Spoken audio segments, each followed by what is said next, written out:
Now that we have heard your story, what you're building, how your epigenetic biomarker works. There are a couple things there. One is very practical. We're actually just launched a pilot study with an OB-GYN practice in Florida on December 1st, so this week. So we're going to be collecting a lot more data about exactly how it's going to work in real life.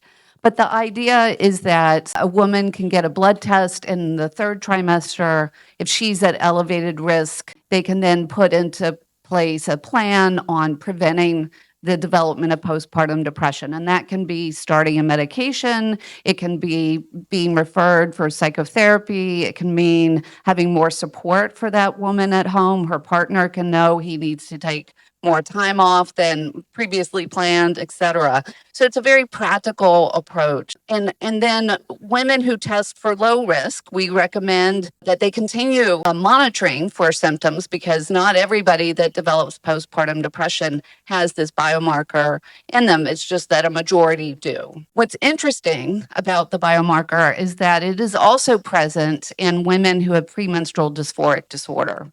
So we think it's not just a biomarker for postpartum depression, but it's a biomarker for being sensitive, the central nervous system being sensitive to times of reproductive hormonal change.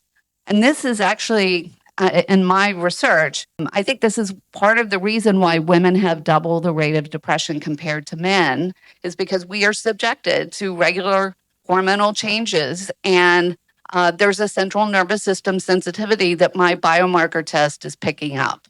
I currently have NIH funding to look at the biomarkers in premenstrual dysphoric disorder again. And eventually we're going to look at perimenopausal depression, at least partially because I've been through that period of my life. And it is time that we know who's going to be at risk for depression during that long time period.